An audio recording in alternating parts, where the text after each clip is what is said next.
For today's industry chat video, I'm going slightly out of my comfort zone as we chat to James Maby, who's the head of performance analysis at Northamptonshire County Cricket Club.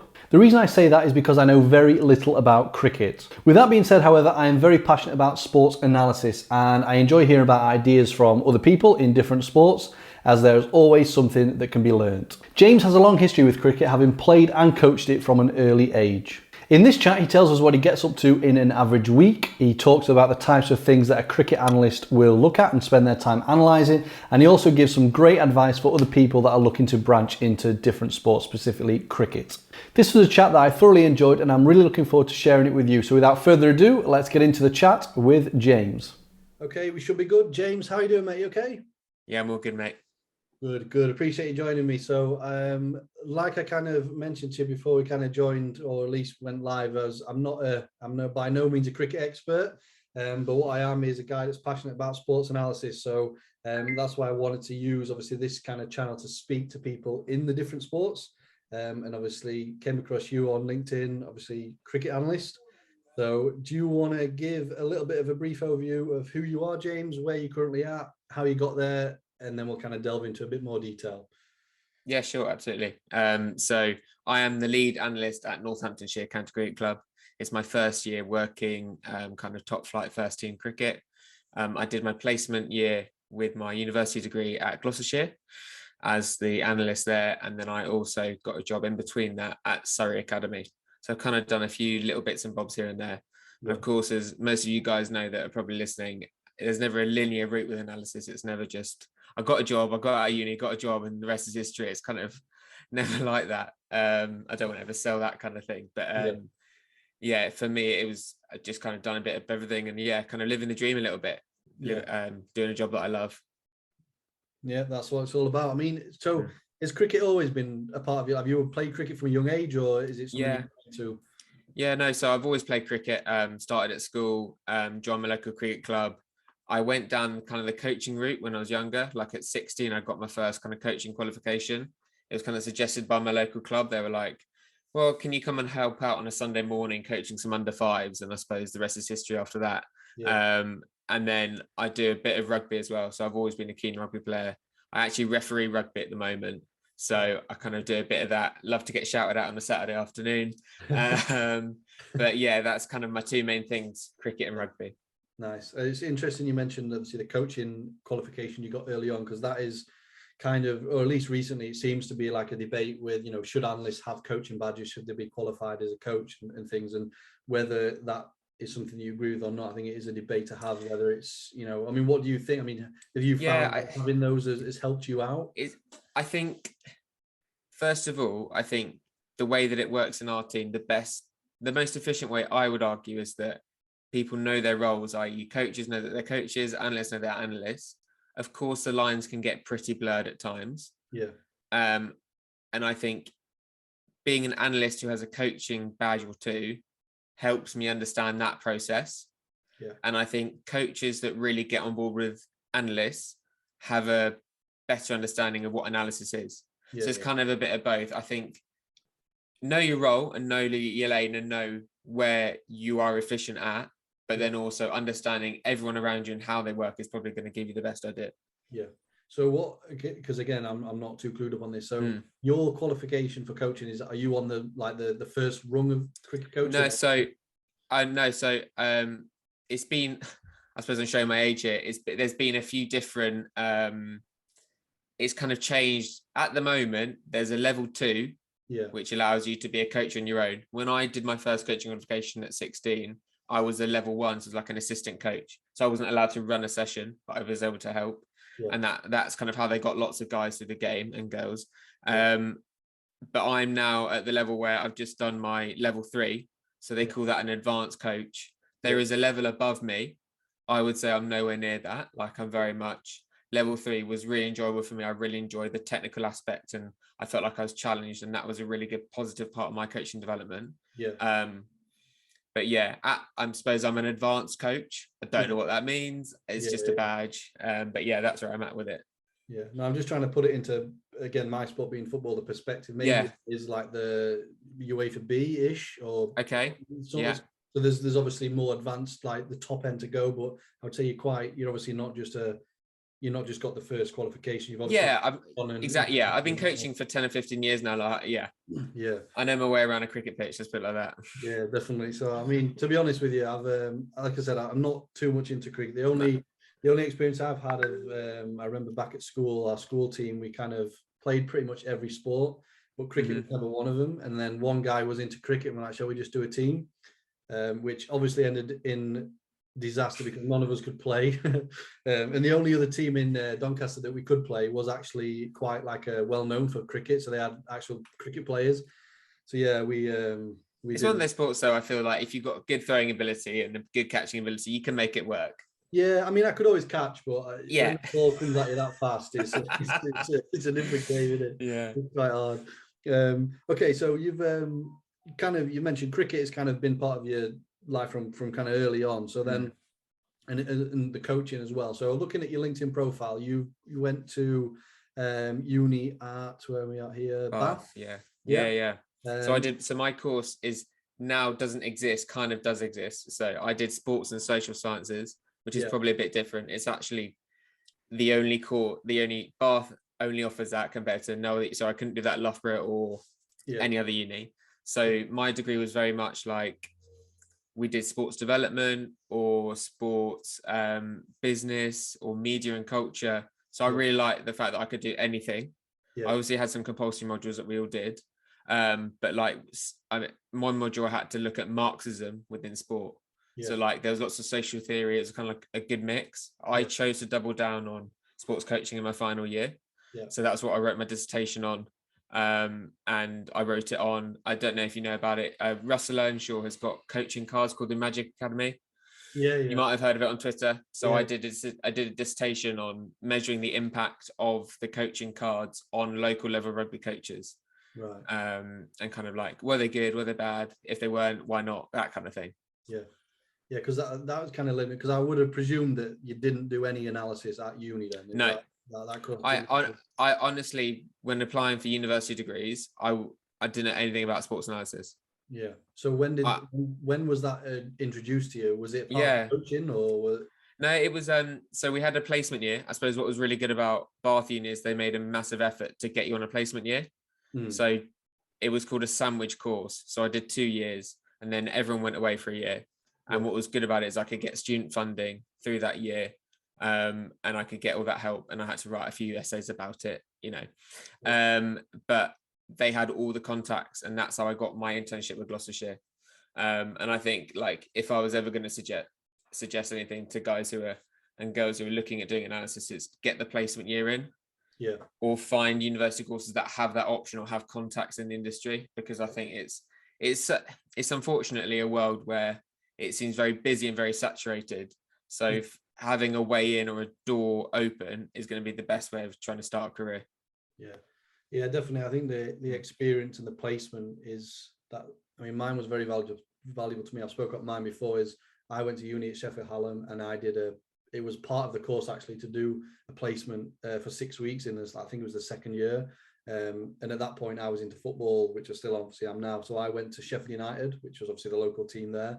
And then that kind of progressed, and I did that in the third year and kind of a bit more beyond. But I think what you learn actually being in a club is just, you can't learn that at uni. Like you can go to uni and read all the books and even just practice on the thing. But once you're actually in a club and there's a coach and there's players that you need to interact with and speak to, it's just a totally different thing. So definitely a valuable thing to kind of be aware of. So because again, I'm I'm on your profile here. So what we got here, we've got so even the first thing so if that's cricket related, match day steward at Lords. Yeah, so I know. My parents said you better get a job, so I went, all right then.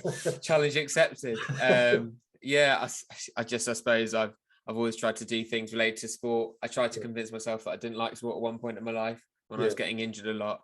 But yeah, I think it always comes back to get you in the end. But yeah, now going back to your placement stuff, I completely agree. I think I'm finding that like when I'm trying to find my own placement students for Northamptonshire, I'm finding that sticking point in terms of, okay, there needs to be a period, I would argue, in your degree where you need to get placement hours in. And I think it kind of puts your degree in context. Yeah. It makes it all real a little bit, and it's not just lectures, and it's not just someone talking at you, and it's not just PowerPoints. Yeah. It's actually, this is what you want to do. Here you go. Yeah. You know, if you like it, you like it. If you don't, you don't. That's fine. Yeah. No, and there's a lot more like masters now that are actually basically based in the club. Like you do masters while you're working, and I think that is important. So in terms of the analysis then, and actually the exposure to analysis, was it always cricket then? Have you? Yeah, I'd love to do more, and I think that's something that I'm going to do over the winter when our season kind of slows down. Is speak to rugby guys and just see how they do it all. I've got a friend who did the masters at Gloucestershire and did it on rugby and worked at the Bucks team and the Hartbury Gloucester team, the female rugby team. So I kind of know a little bit about it, but I think it's one thing that I would like to up my game on, because I think there's all well and good being great at one sport, but that's kind of how you find opportunities elsewhere. But yeah, cricket, I think cricket is as a sport made for data analysis. Yeah. So in terms of how it all works and stats and like the cricket stato, like it's all there. It's just, I suppose, my role now in terms of how the sport's going is making sense of it all for people and not just going, here's loads of numbers. Great. Thanks. Let's just try and make sense of it. So, because you mentioned it slightly there in terms of when the cricket season dies down. So the cricket season, what is sort of April to September? April to the end of September is kind of it, and even early March we might be playing some pre-season games, but no one really wants to be playing then because it's too cold, it's too wet and windy usually. But yeah, early to late March, and then we kind of go until the end of October, and there are some really hectic months and there's some really kind of okay months. But yeah, so because that's only for me that's a short. I know when you speak to football and rugby guys, they're like, what? Are you sure? Is that it? And I'm like, trust me, it's a long time. It's long enough. So what are you? So like when let's say you get November, December, are you still coming back to the club during that period? Yeah. So I'm on a full-time contract. So I will. So over the winter, number one, once October hits, we have kind of a bit of like a month off, and we all just chill out, and we all go, right, let's just get our ducks in a row a little bit. Yeah, that's all done. And then it's kind of the next cycle, right? Planning. What do we need to do to get ready by the 1st of March? Imagine that's our D-Day, then we just work back from that. In terms of day-to-day stuff in the winter, my expectations are that I'll be filming a lot of training, and making sure that the players have feedback with that, working with the coaches, a lot of overseas stuff, a lot of contract negotiation, evaluating players, because at the moment in cricket, it's kind of like open season. So you probably be noticing your Twitter feed, like today, Dom Sibley has signed for Surrey. It's now kind of like a free market. It's a bit strange and different, I suppose, to football where you've got a transfer deadline day. There's no deadline. So all players know is when their contract expires with their current club and they've got to sort it. And so it's less structured, but what that allows for is quite a free movement of players. I would like to think. So at the moment, it's just constantly talking to players and making sure that we've got our contracts in a row, and who do we want to keep, who do we not want to keep, or who do we maybe need to look at. And that's kind of, I suppose, this is what's new to Northamptonshire at the moment, is the way that I can influence that and give players value and give the coaches some value, instead of just going, oh, he looks all right, let's try and sign him. I was going to say, so the stats and the stuff that you're working with, I presume you are part of the recruitment as well. Massively, and just building up documents and like ideas and giving, the people who are making the decisions some real concrete evidence about why we should sign or not sign this player. And that's just that, because you don't want to be giving out cash for no reason. Let's put it like that. Cricket isn't a wealthy sport, so we need to make sure our money's going to the right people. Definitely. So then during the season and the 6 months or so, are you competing in different competitions? Like what's going on?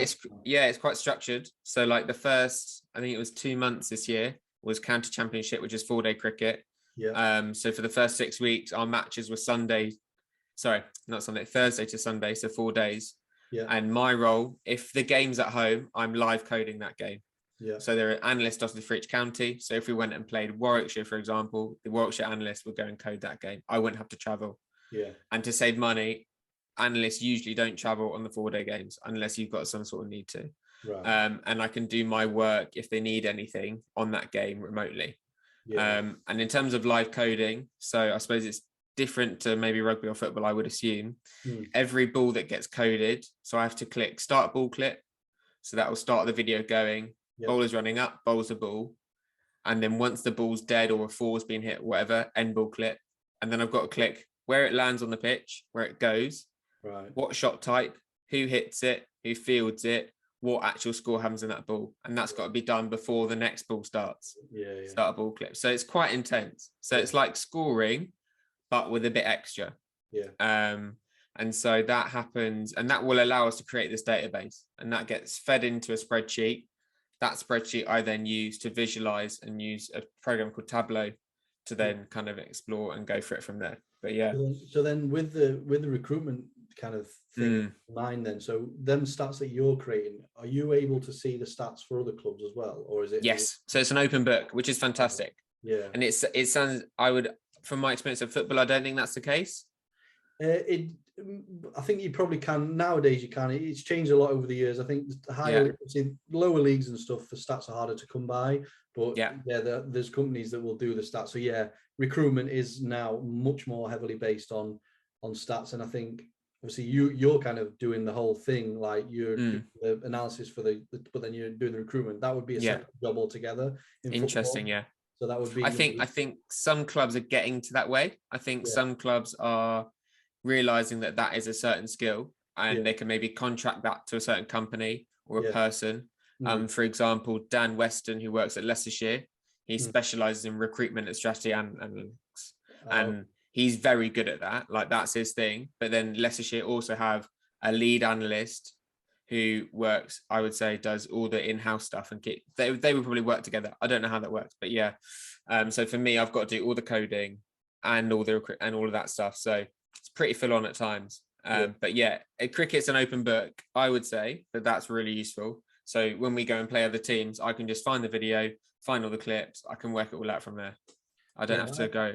I think that is the best way. I mean, it's just about who's clever enough to use it in the best way. Exactly. Yeah. Then it's a case of, okay, they are much more, they can get more from the data than we can. That's why they're performing better. So definitely. I think that is more the case now. In football, it used to not be, like, things are more secretive, but it's not like that anymore. So off season, then you've got a nice 6 month, nearly 6 months. It sounds good, doesn't it? It sounds real good.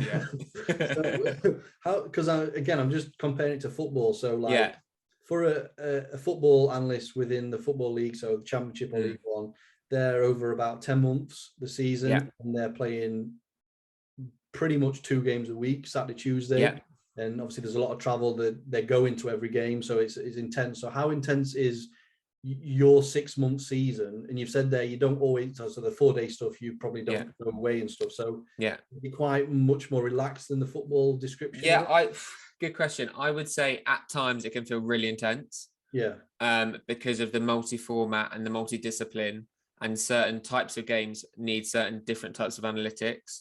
But I would definitely say it sounds like I've got more relaxed job in football. But in terms of like the 4-day stuff, coding, I'm in by about 8, I'm out by about 8. It's a 12-hour day. It's 4 days of cricket, and you're just doing that, and you've got to be concentrating on every ball.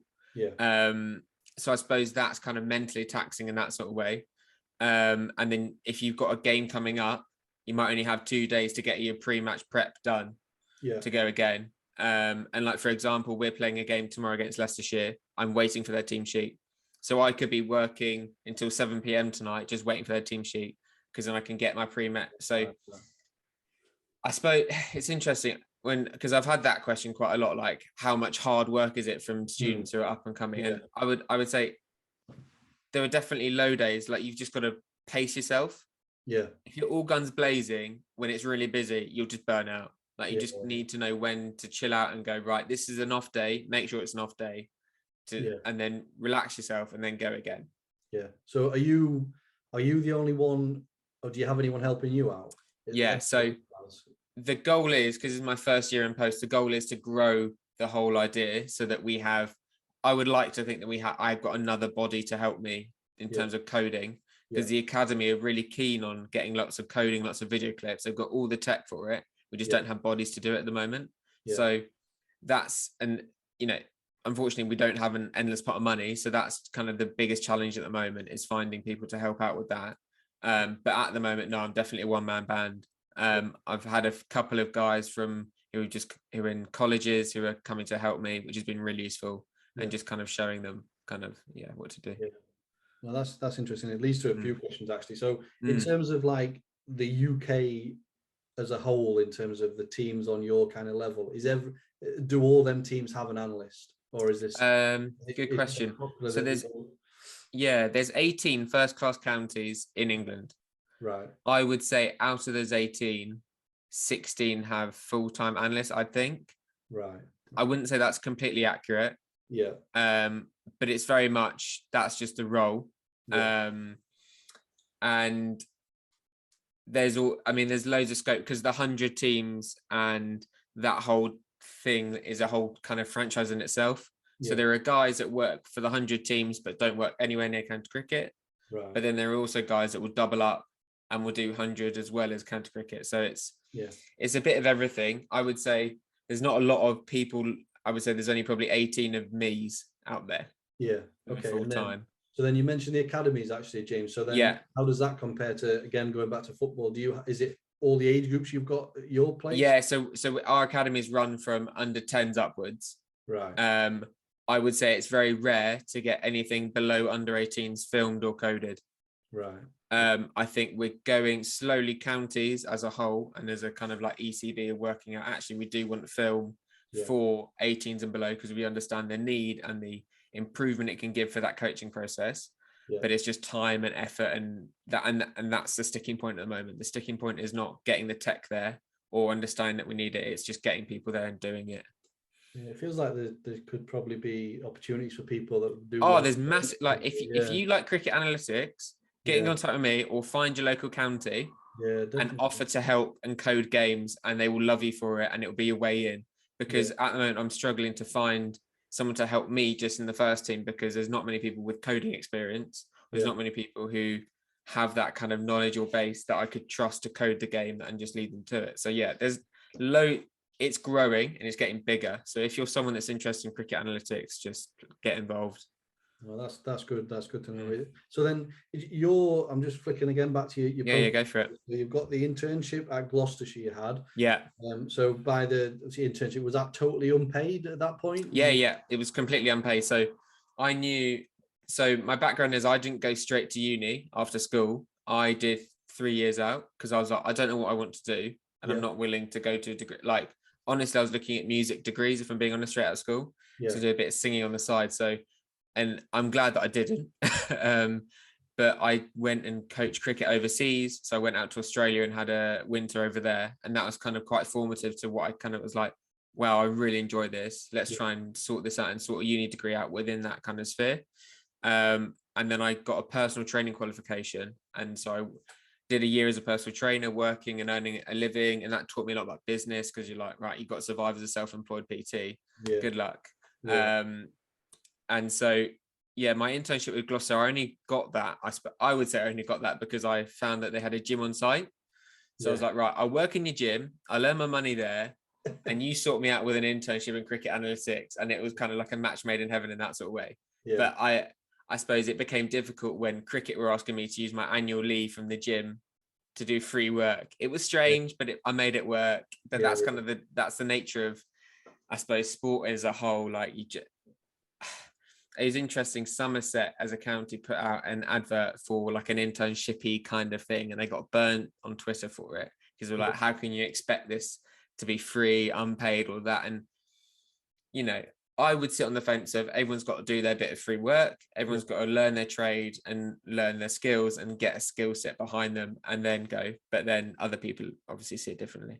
Yeah, it's a massive debate. Like, I've done videos on this in the past. I think for me, again, I agree in terms of doing work unpaid. There's nothing wrong with it but then it's just the clubs. A lot of clubs nowadays literally just take advantage. And it's a case of, and they will even say, there's an opportunity, there could be a paid job at the end, but they know there's not, because they're going to get another student at the end. There's, at least if they're upfront and honest with, look, we need this, or even if it's not a full year, because you've got clubs in London asking for people to work full time for free, how is that going to be a thing? You can't, it's so difficult. I mean, because again, obviously, I've done unpaid. I was unpaid at Sheffield United. I was paid basically, if you can call it, expenses at the next club, but it's kind of seen as the rite of passage. You've got to do your unpaid dues. Some people get lucky and kind of get straight in there. But I think the message I kind of been trying to say is, if you're going to do an internship for free, try and be a bit more selfish. Like, get out of it what you want to get out of it. Go in with a plan and think, well, yes, I might be skint for a year, but it's going to better me in the long term, and I want to make sure I come out and don't just do the same things over and over again, because then it is just unpaid work. Then you're not learning, to me, and you should be gaining skills when you're doing an internship. So once you get to that point where you think, wait a minute, I'm just doing the same old things here, I'm not actually learning. No, I think that's when it gets absolutely a bit over the top. So the internship at Gloucestershire, so you're working underneath another guy. Yeah. So at Gloucestershire, their setup is they have a fast bowling coach, Mark Thorburn, and he's also head of analysis. Yeah. And he had a link with Bath University. Every year he'd just get a new kind of internship each year. Again, similar to what you say, like they just relied on having a couple of student bodies from their local university to help them do some remedial tasks, some really interesting stuff. So I was because I was the only intern at that point, I was helping with everything. So one of my roles was to do daily wellness, which I wasn't a massive fan of, because I had to wake up every morning and check the wellness chart, make sure every player had filled out, and message on the group chat saying, can this person fill out the wellness?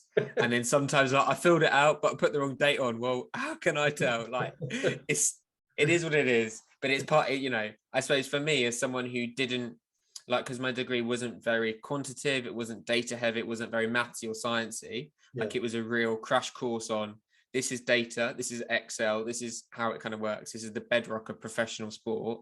You need to learn it. And it definitely highlighted for me. I was like, okay, right, I need some Excel skills here. So it was actually a really good thing that I got shafted into that. And then also just the analysis stuff. So I was basically the coder for that whole year. Any game that happened at Gloucestershire, I was doing that.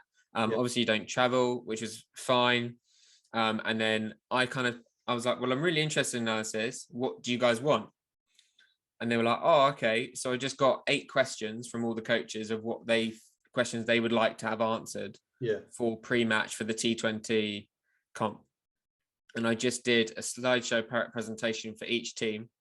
So every batter would have a slide, their picture, their wagon wheel, their 8 questions of me answering each question. And then it was just I wouldn't say it's fancy, I wouldn't say it was brilliant, I wouldn't say it set the world alight on data, but it showed me, number one, you need data for every game. If you miss it, the coaches know about it. You need to be routine in it. You need to have a good strategy. You need to be process driven. Like, there's loads of useful skills just going through that task of every game. And like, I was trying to go on holiday, like with the other half, and it's like, but there's a get. We're playing, I've got to do this. Like, she wasn't having any of it. But that was just the way of life. Like, I suppose if the teams are playing, you're always switched on.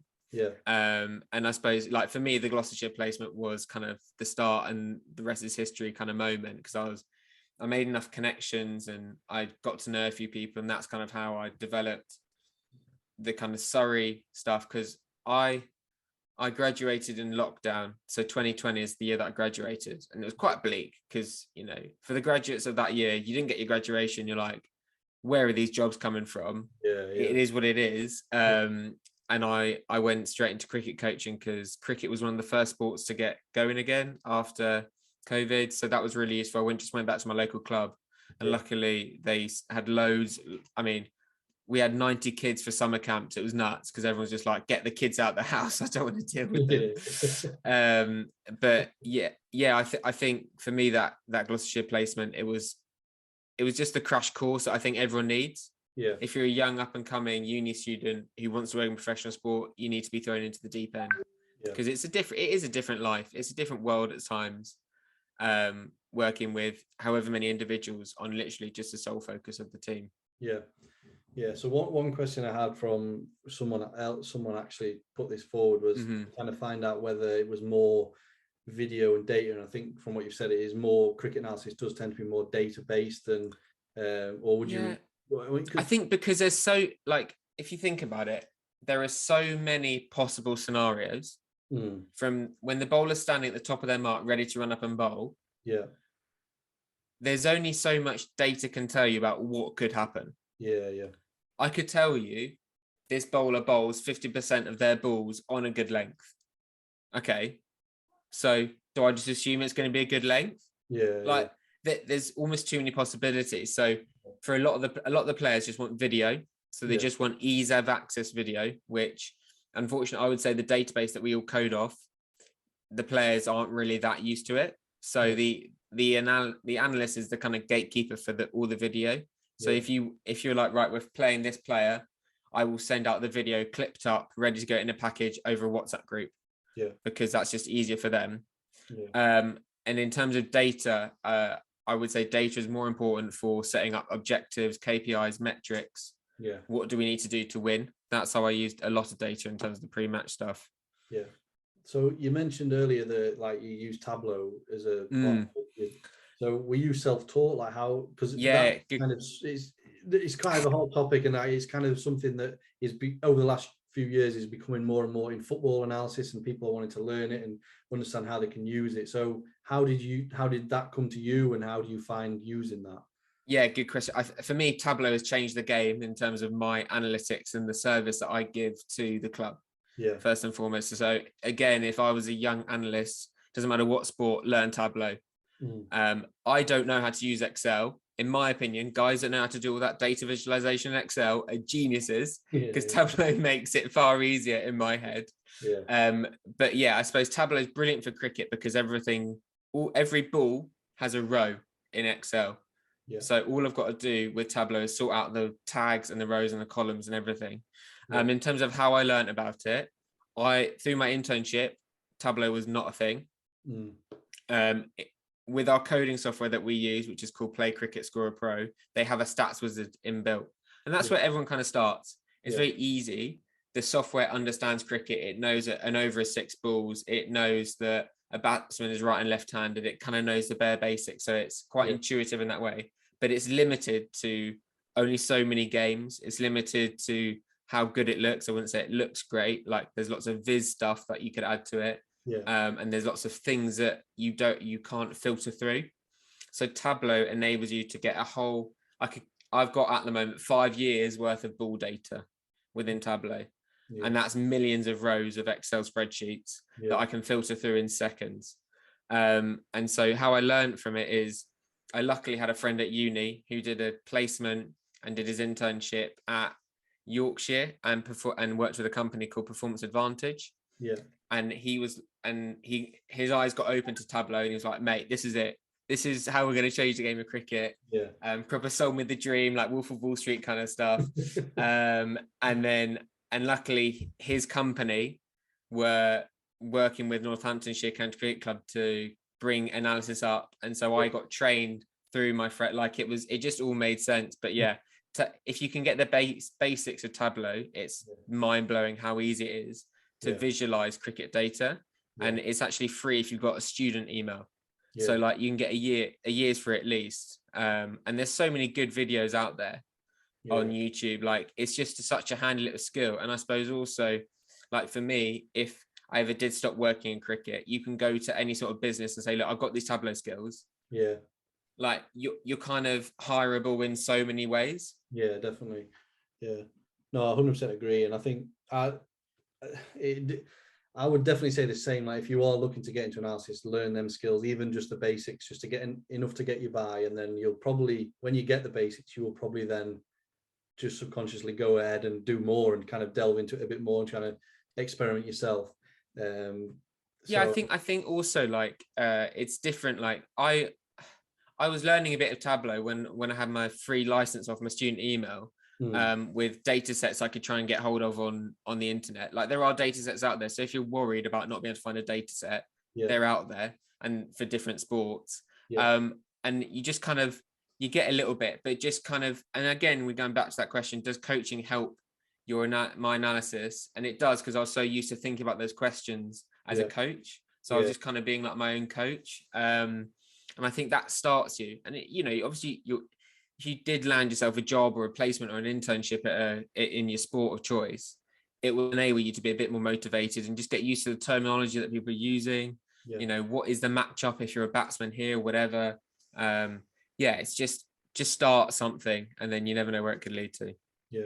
100%. So then we are now moving to, you got a part-time academy analyst job at Surrey. Yeah. Was that still unpaid, or were you getting paid? Yeah, no, I was getting paid, luckily. So I graduated. I knew I liked coaching and teaching, and so I actually got a job as a teaching assistant in quite a rough secondary school. I was working with special needs and educational needs in a school in Camden. And that was, the amount of lessons that I learned every day was just a special shout out to all those teaching assistants, especially with the lockdown that happened. Like, it's such a great job, a very difficult job and emotionally draining, but I love that job for so many reasons. But that enabled me, because I was paying the bills, that enabled me to get a little part-time job. I sent my CV. The only way I got that job is because I sent my CV to the head of cricket analysis within, who helps all the analysts around the country. I just like, look, if you know of an opportunity, let me know. And luckily, the Surrey analyst Nat, she found my CV online and she just gave me a call. Like, I hate for it to sound that easy, but unfortunately, sometimes I was just right place, right time. I was a body. I lived in London. I had a car. But then if you didn't send your CV to the guy, then exactly. It's funny. Like, I would say luck is like preparation plus opportunity in that sort of sense. I found the opportunity, and I knew that I knew how to code, so I was kind of perfect for that. And it was nice to work in a different environment. Like, working with the academy is very different to a first team in that sort of sense, I would say, because it's very much developmental. For them, the service that they wanted was just having ball clips, so just having video footage, and just being really good at that, making sure that it was all there, and enabling the coaches to be able to speak with the players properly about, right, this is what we're seeing on the video. Do you agree? And helping them. And it's very different. Like, I would say I was doing limited analysis, like hard analysis. I was mainly doing video clips, but it served a purpose. Like, I learned a lot, and that gave me more connections, and it gave me a springboard to this Northamptonshire job. Okay. So let's go north. So the job that you're in now, basically try and learn a little bit more about what the average week would look like for you. So you mentioned earlier that the team sheet will get released a day, because again, that's something a little bit different in football. They don't release it until an hour before the game. So the kind of opposition analysis is, you could spend 2 days doing it, and then they pick a different team, and it's kind of lost. So you got. I wouldn't have the mental resilience to deal with that.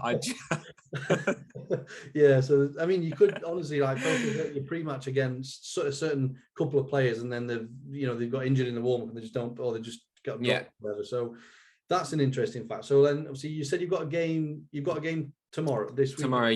So that is T20 tomorrow, Friday night, against Gloucestershire. So I would say that they will probably stay pretty much unchanged. But I will wait for that team sheet just in case, if there's a red herring anywhere. And because cricket, there's definitely certain roles. So some guys will not bowl. Some guys probably won't bat. And if they do bat, it doesn't really matter if you've watched a video or not about them. So for me, I do all my analysis. I give it to the players over a private Instagram is actually the way that I do it. So is because I would say everyone, especially after lockdown, everyone knows how to use their phones really well. And as soon as you ask them to get anywhere near a laptop, funnily enough, they don't start looking at the analysis. So the Instagram works really well for me. So I get proper into it. I get proper influency about it, and make sure that it all looks perfect. It's all formatted. And I've got my certain questions that I know they want answered. So things like, what do you need to do to win? What does this bowler bowl? When might he bowl? When would we expect him to bowl? And those sorts of bits. So that will get done as soon as I can. So if they release a team tonight, then I'll just get that done tonight. And then that might engage players. They might send me a WhatsApp about it going, oh, I've seen this bit, or can you give me something extra on? Rarely it does at the moment, because I'm traveling on the T20 days. So if they need anything, I will just be there. Or if there's like a major change in the team lineup, then I can just give anyone any extra data. But yeah, in terms of like a usual day in the life of what I would do, if we've got a 4-day game, we have a training day before that. So that's a morning of training. Make sure that I've done all my pre-match prep, those sorts of team sheets, because it's 4 days worth. They usually get done a good day or two, maybe beforehand. So I'll just do my pre-match on all the squad. People can name up to 15 players. It annoys me when people name all 15 because God, that's a lot of players. But 15 goes down to 11. We know that. But so it's usually pre-match prep the day before. Game happens. I'm either coding it or I'm just watching it, and I'm feeding back anything that coaches might message me on. And then we're usually off the next day, and then we're getting ready for the next one. Like, it's just a cycle. And I wouldn't say there's a standard week, because of the 4 days. Might start on a Wednesday and go to Saturday. It might start on a Thursday, go to Sunday. We might be playing a T20 on Tuesday, a T20 Wednesday and Friday, but then a 4-day game on Sunday. Like, when we go back to that question, is it hard work, or there's so little routine at times? And I think that's what players sometimes struggle with. And I would say I struggle with it at times when I'm just like, okay, well, I don't need to wake up this early. I can stay in bed, but I can work that out. Or you just got to be prepared for anything with cricket because of how many different types of games you have. So then this game, this game that you've got tomorrow, you obviously waiting on the team sheet to do. So have you done stuff for that game already, or are you? Yeah, so we've already played them at home. Right. Okay. But all my ground detail stuff I'll have to do because we haven't played there at their place yet. I'll still do my my player stuff, my team stuff, in terms of players, and like, even if it's the same information that they're seeing, it's about them seeing the information in my head. So I don't mind repeating information, because it will just be like, oh yeah, I remember. And then we'll have like a bowlers meeting 2 hours before the game, where captain, bowling coach, bowling unit, and myself will be in there. I realistically don't say anything in those meetings, and I'm okay with that, because I've done all my pre-match, or I've filtered all the messages I need to pre-meeting, because players unfortunately get very annoyed if they're sitting there listening to a question and answer with a different player when it's like, why am I here? And so it's, for me, especially in professional sport, it's all about efficiency. Like, answer the question beforehand, get there ready, get their prepped and ready to go. And that bowlers meeting will just be going through the top batters. What are our plans? What field sets? That might be, James, what sort of shots might this person play? That might be, James, what sort of field should we set? Or it might be, oh, I thought about this batsman, would you agree? And I've got to be ready in terms of all my Tableau stuff, ready with all the graphics and all the visualization, so I can just literally flip my laptop open. This is this batsman. This is what I suggest. You can't be, I would say, I'd rather send out less and chat to people more than send out loads, then look like I've gone, oh, he sent out quite a lot, I don't want to filter through all of that. I'd rather not read it. Like, it's in, and I suppose it's a massive learning curve for me. Like, I would say knowing my coaches and my players is probably the most important thing. And that comes back to my coaching stuff as well. Like, knowing your audience is probably more important than the data itself. Agreed 100% on that. Definitely. Because if you know that they're not going to listen to all of this fluff, and they just want that bit of information, they want it now, and they probably wanted it 5 minutes ago, deliver it. Don't give them all of that. And so I know, like, some coaches want loads of information and they want loads of like interesting bits and lots of stats and lots of data, but some coaches and players just want that bit.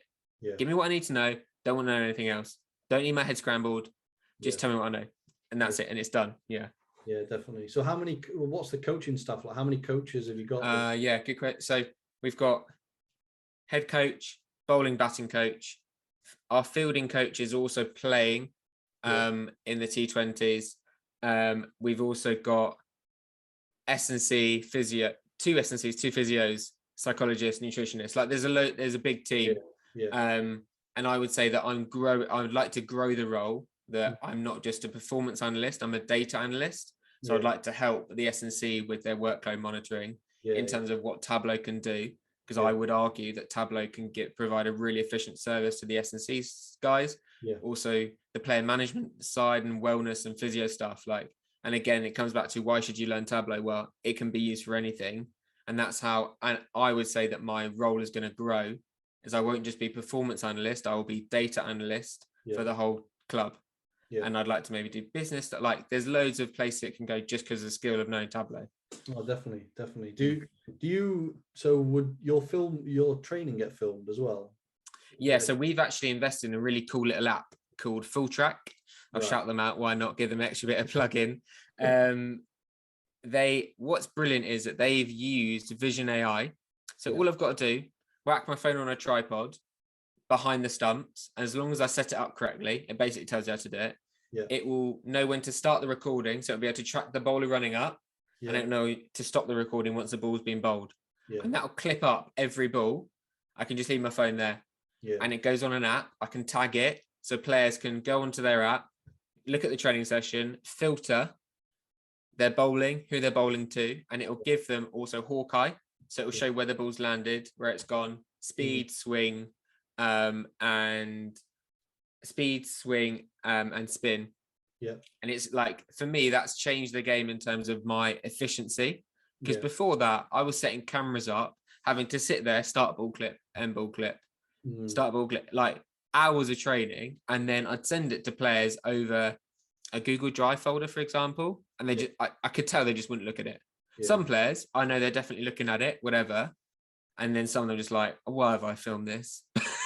You just sit and why have I done this? But it's about being there sometimes. But the Full Track, because again, it's on the phone, it's all done over a server. I think I would suggest any club if you're a cricket club, just get it. It's brilliant. Trial it out, because it's been so amazing and it's so easy that I can just wrap my phone up and it's done.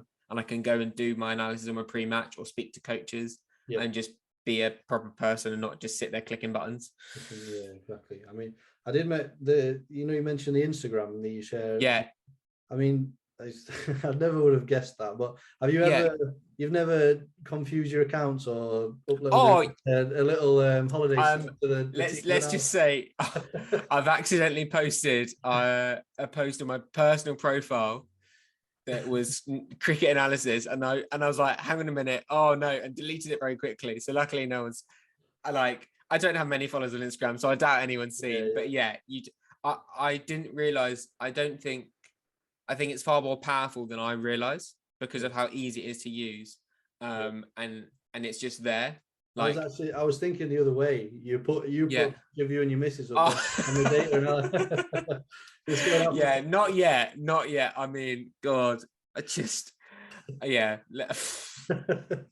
would be quite funny. So so you mentioned earlier as well. So you did singing. You've got personal qualifications. You're a referee, so you've got obviously quite an array of skills. I think that's where it's all gone. I think that's where my generation my parents worked for the same company for the last 40 years. They were very much institutional, and now when I kind of tell them I don't know what I'm going to be doing in the next 3 years, but I'm just kind of and they're like, what?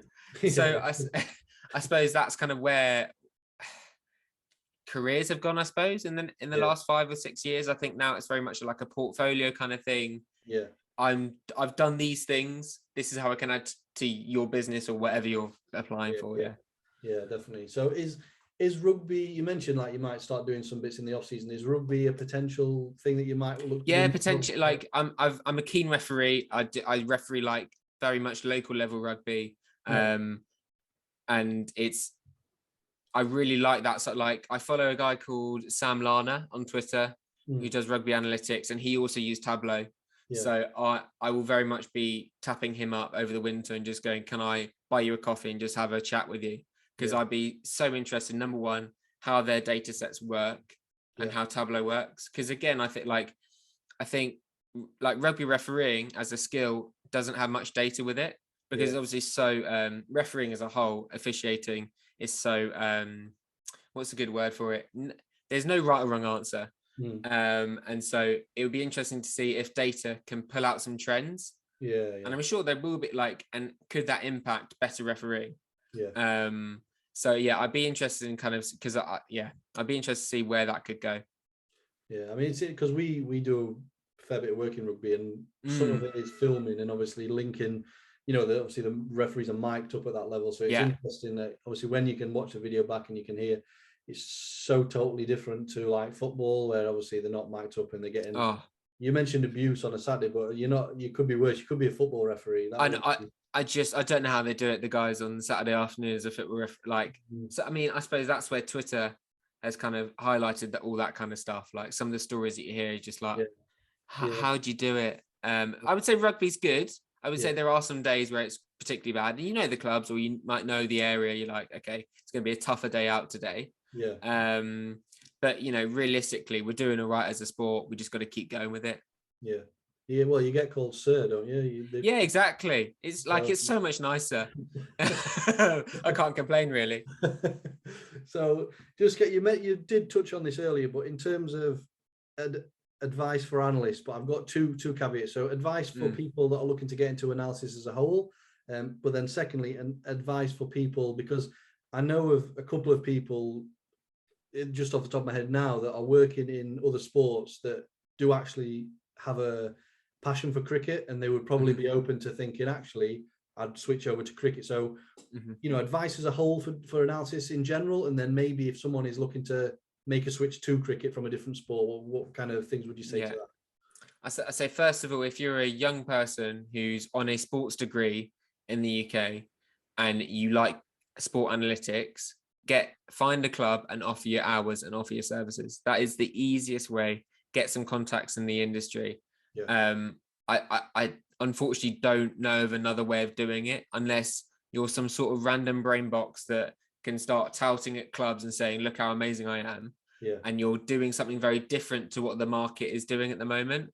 I suppose that's how I'd see someone like Dan Weston, who works at Gloucestershire's, really come to the fore. Like, he was doing something very different and was very good at it. He doesn't do any coding, like he didn't do that whole stuff that I did, but he's found his way in. So if you're a young person, get into clubs, offer your services, and find your contacts, and just being there and being trusted, independent, reliable, you're going to find your way through. And unfortunately, I can't tell you when that's going to happen. That might be 3 years worth of work. That might be 1 year or 6 months, but just be there and be someone that you can trust. In terms of like guys who are working in rugby or football and are interested in cricket, I think the data boom that we're seeing in cricket at the moment definitely offer something. Because I think now coaches are getting better at seeing the trees from the woods, or the woods from the trees. I'm not sure which way I was saying it. In terms of the like, right, okay, we don't just want data analysis, we want actual analytics. I think there's a distinction in terms of giving me information and then giving me information to win games or to be better. And I think it's all well and good saying that you coded a few games and you know how to use Stats Wizard, or for example with cricket, or like if you know Tableau, there is a website called Cricksheet, and you can find ball by ball data for for hours and hours worth of cricket. Start playing around with it, start working it out, start following guys on Twitter who do cricket stats and just seeing what the trends are. Like, I think just if you've already got a skill set, there's definitely places to go. I think slowly there'll be more room for that. It'll be really interesting to see how cricket goes. Because there could be a point where coding, where a lot of my time is devoted at the moment, because the games, it could get automated. So if you know how to code and that's all you know how to do, you could be out of a job soon. And that's just the unfortunate reality of it. But then you've got to understand that you've got to develop yourself right. If I'm not coding and I'm not just coding, how can I actually analyze cricket and be someone of use? And I think that's where a lot of guys could potentially slot in with no cricket experience or other sport experience, and just slot in and go, I know Tableau, just give me your data sheets, I'll sort you out. So you mentioned earlier as well that there's 18 sort of county first class teams. So obviously that's a limited number of jobs there. If everyone's got one. I mean, and obviously it comes down to money. Would you see analysis in cricket now as growing, where you'd like to get 2 paid positions per club, or is it stagnant at 1, or has it been a rapid growth to get just 1 in each club? Yeah, like the model that I was working with in Surrey, so I was the academy and only academy, and there was a second team analyst, and that second team analyst also did South East Stars. He also coded for the women's 100 and the men's 100. So he was doing like 4 teams. Like it was nuts. I don't know how he did it. And then you also had Nat above him, who was just doing Surrey first team. I think that is a very good model. Yeah. It obviously costs a lot in time and man hours. But I mean, if everyone could copy that, I think they would. Yeah. But I definitely think 2 analysts would be really good, because we're getting to a point now where the coding is kind of sorted in terms of where the ball goes, where it lands. We've now got a whole new data set we could play with fielding. It just doesn't get coded. Yeah. So there's a new app that we've got. Well, not new. It's been around for ages. Just no one's really used it, unfortunately. Where you can put in the fielding positions for everyone. So every ball, you'll know where all the fielders are. Yeah. And then you can add in, okay, was that a good diving stop? Was that a hard catch? Was that an easy stop or an easy catch? Whatever. Yeah. You've got a whole new data set to play with there. Yeah. And you can actually say, well, we've saved 20 runs. Or we've lost 20 runs, and there's a whole different metric that we're not even touching yet. Yeah. And like, and to me, that's nuts that we're not even touching it yet, but that's like, there's still going to be so much more. I would say we're still 10, 15 years behind other sports, probably. Yeah. It's just, getting that one club that does it first, that thinks, well, actually it is worth that investment to pay someone else because we can get so much more done. Yes. It might then be a case of like, look at these guys, they're doing it. And then it's just a kind of copycat effect in terms of it's just seen as the norm then. And I think clubs have got to understand that if you want that service, you've got to pay for it. Like, definitely. That's like, I wish that was easier seen sometimes, but unfortunately, is it like Surrey are a wealthier club on the county circuit, and they're doing it really. I would say they're doing analysis really well. Yeah. But, so we just got to understand that's the service, and we'll try and get there. Yeah, it's interesting. Again, just because like from my perspective of football, I'm just trying to compare to that. So like I mentioned, like the recruitment analyst would be a separate job anyway. And then you'd have some clubs, obviously not every club's got it's very different in the money. Like even in the same league, you might have a team that's 10 times richer than, the disparity is quite large. But you'd have your first team analyst, you would have an academy analyst, you would have a couple more in the academy, whether they're intern or part-time. The first team would have an assistant if budget allows, and then you've got more and more data roles that are now being kind of coming to the forefront in football as well. So a club could easily have up to sort of 6 to 10 analysts across the first team, recruitment and an academy. So it's not unheard of, but I think it's just kind of proving that it's a worthwhile investment for the clubs, and then if it pays for itself, it's a no-brainer really. So no, that's useful, and thanks for the advice. Obviously, if anyone's listening, then make sure you make a note of that, because I think I 100% agree. So in terms of I won't keep you too much longer, James. No, you're good, mate. I can talk a lot of rubbish, don't worry.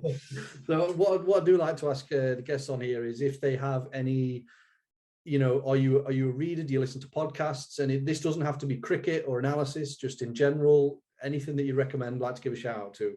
Yeah, I mean, so I'm dyslexic and dyspraxic, so I would say reading is not my strong point. Right. I'm very much a podcast kind of guy. Yeah. There are moments where I feel like I listen to too many podcasts. Yeah. In terms of like cricket podcasts, analytics, I would say the Simon Jones podcast, and which is him, and I can't remember the other name, but yeah, just I would say his podcast is really half an hour, good little commute to work. I also love like the classics, like High Performance Podcast with Jake Comfort, like the classics. So I don't think that's gonna. Yeah, there's probably enough people listen to that. In terms of books, like Ben Jones and Nathan Lehman have released a book called Hitting the Seam.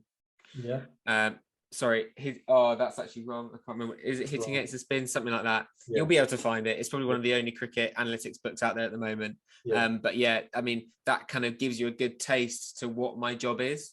Yeah. And what cricket analytics is going through, in terms of where it's kind of been and where it's gone and where it could go to. But yeah, I think for me, like as a book for coaching and life in general, I really loved The Chimp Paradox from Stephen Peters and Bounce. I think they're two just classics.